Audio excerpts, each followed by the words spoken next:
통일부 박종민입니다. 네. 저번에 국민주권 정부 말씀해 주셨고 국민의 국정 운영에 일부 직접 참여하는 방안도 발표해 주셨습니다. 네. 근데 대국민 소통 부분에 관해서 어떻게 할 건지 구체적으로 네. 말씀을 좀 못 들었던 것 같습니다. 예를 들면 도어 스태핑을 한다거나 몇 개월마다 기자회견 정례화한다거나 이런 방식처럼 대국민 소통 어떻게 할 건지 여쭤보고요. 또 이와 관련해서 평소에 개인 유튜브도 페이스북도 많이 하셨는데 이건 어떻게 활용하실 계획인지 그리고 미국처럼 유튜버나 틱토커의 대통령실 취재 이런 것도 허용하실 의향도 있으실지 여쭙습니다. 유튜버를 취재를 허용하게 할 것이냐, 이건 약간 어폐가 있는 발언 같아요. 취재라는 언론이 하는 거 아닌가요? 그래서 유튜버가 아니라 1인 미디어 중에 예를 들면 책임성 있는 그런 언론들에 대해서는 당연히 같은 기회를 줘야 되겠다고 생각합니다. 그리고 요즘은 꼭 특정 공간이 필요한 것도 아니어서 숫자 때문에 제한을 하거나 그런 필요는 없을 것 같아요. 전에도 우리가 인터넷으로 코로나 때는 기자회견도 많이 했는데 어렵지 않을 것 같고요.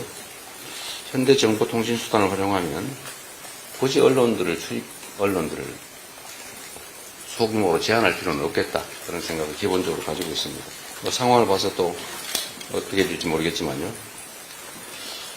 소통 문제는 우려하지 않으셔도 됩니다. 제가 너무 이 소통을 즐긴다고 그럴까? 너무 지금 많이 쓰는 바람에 SNS 지금 관리권을 뺏겼는데, 제가 지금 유튜브만 빼고 나머지는 다 관리권을 뺏겨가 제 마음대로 지금 못 쓰고 있어요.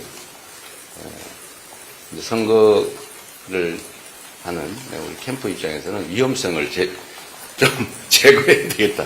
그래서 제가 동의했는데, 저는 도어 스태핑 이런 방식이 타당한지 잘 모르겠어요. 그건 고려해 봐야 되겠습니다.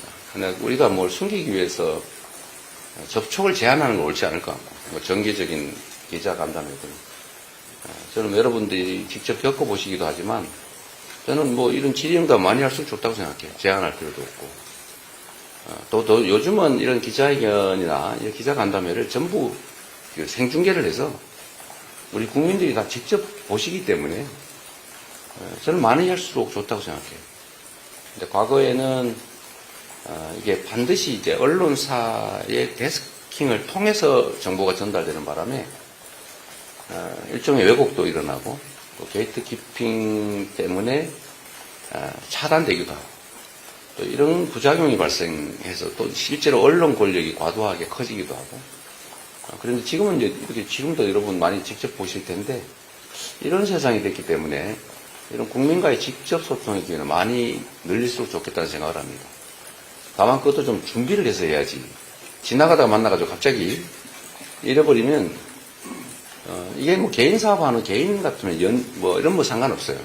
그러나 이건 5,200만의 운명이 달린 그 중대한 국정을 말하는 것이기 때문에 영향이 너무 커서 좀 간담회를 하더라도 좀 마음의 준비도 좀 하고 또 자료 준비도 좀 하고 주제도 정하고 좀 그럴 필요가 있지 않을까 생각해요. 지나가다 갑자기 만나가지고 버스 앞에서 만나가지고 물어본다고 갑자기 얘기했더니 사고 나잖아요.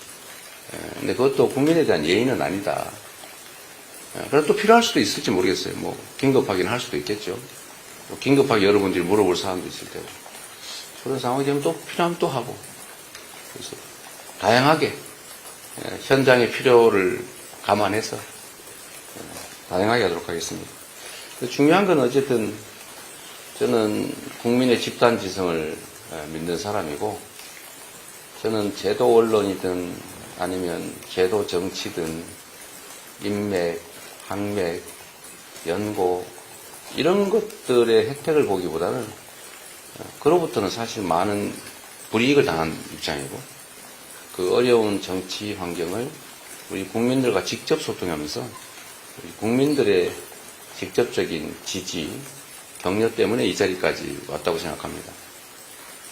저는 국민 속에서 호흡하지 않으면 질식할 수밖에 없는 그런 좀 특이한 색다른 정치 존재라고 생각하기 때문에 앞으로도 제가 살아남기 위해서라도 국민과 더 많이 직접 소통하려고 합니다.